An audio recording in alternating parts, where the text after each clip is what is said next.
Thank you for joining us on Game Time TBD. Today we're going to be breaking down the Georgia Bulldogs 2026 schedule. Before we do that, if you could please subscribe to the channel, helps us grow the channel. And if you could please comment, like, share, comment what you want to see in future videos, teams you want to break down. Soon we're going to be breaking down actual football games and going over predictions. I'm Bryant Graham. We've got Troy Marcus that's going to join us as well on the predictions. And we're going to go over that Georgia Bulldogs schedule. First, Tennessee State Tigers.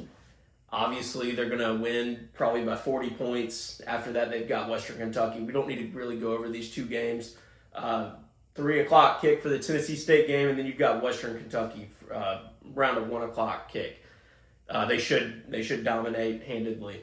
After that, you go to Arkansas. Now, of course, Ryan Silverfield, team that finished last in the SEC last year. It's going to take some progress getting Arkansas back on the board, but I think they're going to be a competitive team. And the thing about the SEC this year is that from top to bottom, I truly believe that it's the strongest conference in college football. The Big Ten, on the other hand, they are top heavy. As we'll go over the AP poll as well. Ohio State number 1, Oregon number 2. Indiana over at number 6. So the Big Ten is really top heavy, but if you go down the list, the SEC kind of fills in the bottom half of the top 10 and has a lot more balance in that top area, but they don't have a true cream of the top. That being said, Arkansas, I think they're going to be able to win. It is going to be a little bit closer, and something that SEC fans need to kind of get, as far as a expectation standpoint. Back in the day when Georgia and Alabama used to beat teams by 40 points, that might not necessarily be the case anymore. I do think they handedly beat Arkansas, but maybe a 20-point game. I think they kind of pull away in the second half, and that's at noon on ABC. After that, you've got a tough one. You've got the Oklahoma Sooners. That's either going to be an afternoon or night kick. It is in Sanford Stadium. John Mateer, year 2, I think they're going to be they've got that defense. But I think Gunnar Stockton's going to have a little bit too much experience, and he's more of a game manager. I think he's going to be able to get through that game. I think it's going to be a grinder. I think it's going to be close. They are bringing in Isaiah Canyon to help that wide receiver room. That is something that Georgia has been lacking, is the wide receiver room. He did have about 500 yards last year at Georgia Tech, ironically. I think that they're going to have enough weapons on offense to get through. Nate Frazier had almost 1,000 yards. He did have over 1,000 yards combined. I think he's going to have a great year, and I think that Oklahoma Sooners game, that's going to be a huge pivotal game. That's before Georgia goes to Alabama. That's before Oklahoma goes to Texas, and that's also right after Oklahoma goes to Michigan. So that's going to be a really pivotal game, but I do think Georgia gets the win. Then you play Vanderbilt. That is also at home. The funny thing about that game is Vanderbilt has quarterback Jared Curtis, which hasn't officially won the job yet, but we all expect him. He's a 5-star, one of the top 5 players in last year's class. The funny thing is he did commit to Georgia, and he decided to leave Georgia for Vanderbilt. Gosh, 10 years ago, could we have been saying that? But the funny thing is he will be facing Georgia. It's in Athens. I do think Vanderbilt's going to be a great team this year. I don't think, after 10-2, I don't think they automatically fall back down to 6-6. I think they have an opportunity to be an 8 or 9-win football team. But I do think Georgia gets the win here.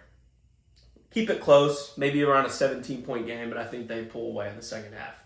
Now, the game of the year, I would say, for the past 3 seasons, is Georgia-Alabama.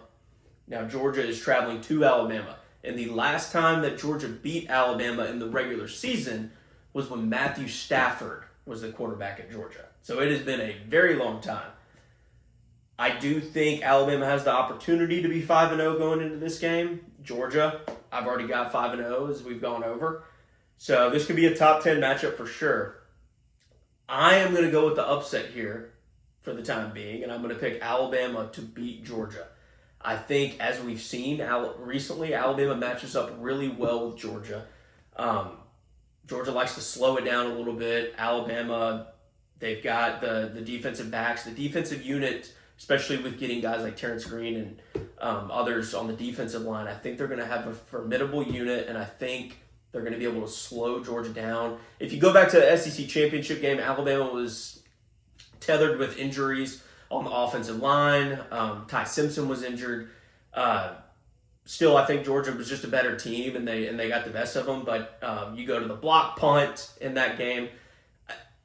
Alabama was in that game. Ironically, it was 21-7, and then Georgia pulled away and made it a 3-score game. But I think people were kind of glossing over that and thinking that Georgia's just gonna, they've kind of gotten over the Alabama hump. I don't think so. I think that Alabama's gonna get this win. Now, after the Alabama game, you've got Auburn. This one, you're back in Georgia.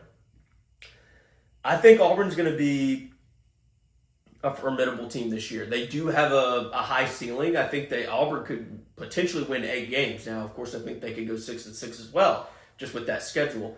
I think Alex Golesh is going to, bring a better offense. He's got his quarterback coming from USF. They have the defense intact from last year with their defensive coordinator, DJ Durkin. So I think that game is going to be a barn burner. I think it's going to be a really close game. I think it's going to be defense. But I do think Georgia's going to pull away and win that. Now, after Auburn, you got your bye week. Then you play the Florida Gators, the world's biggest cocktail party.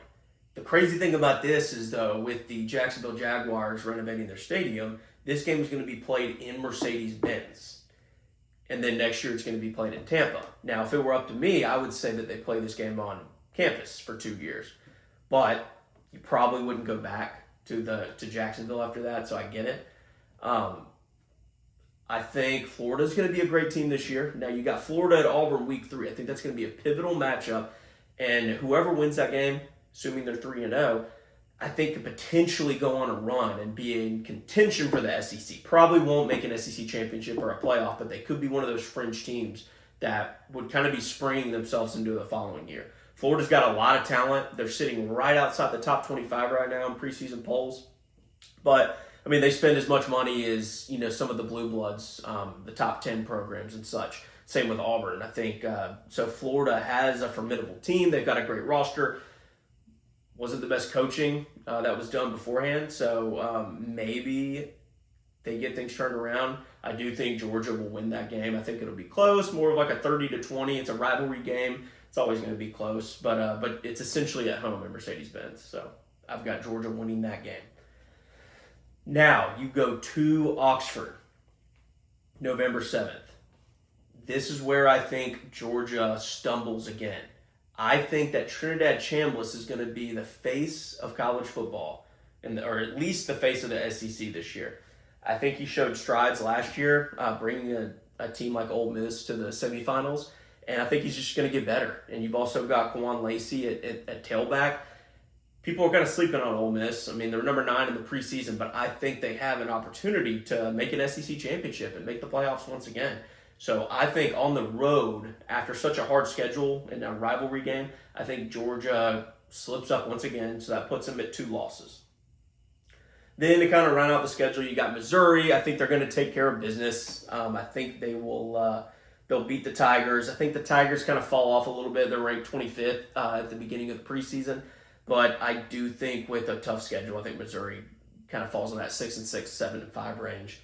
Then you go to South Carolina. Again, South Carolina, they've got Dylan Stewart. They've got Lenore Sellers. 4-8 season last year. I think you kind of need to blend the 4-8 and the 9-3 from the year prior and kind of look at them with that lens. So they will be a tough opponent. I just think that at this point in the season, South Carolina is going to suffer enough losses, potentially looking for a new coach. So I think Georgia will be able to take care of business. It is on the road, so depending on how South Carolina's schedule goes, this could be a tricky game that nobody's talking about. But I do have Georgia winning that. And then lastly, you've got Georgia Tech in Sanford Stadium. I think they will win the rivalry game. Haynes King is gone from Georgia Tech. We will see how the replacement does, but I think Georgia will take care of business there. So I've got Georgia finishing with a 10-2 record and potentially SEC championship game. You had Alabama there last year, but of course, Alabama did have the one loss out of conference. But I think there's going to be a lot of 10-2 teams, and we need to kind of change our perspective on what that means. It's just 11-1, and especially 12-0 is going to be super hard to achieve in the SEC. So 10-2 definitely puts you in that race for an SEC championship and maybe a rematch versus Ole Miss. So, but I've got Georgia going 10-2. We're also going to be going over Alabama. We're going to be going over Texas and also Ohio State. But all these teams at Ethan Tolbert's request. So shout out Ethan. And and we're also going to go over the top 25.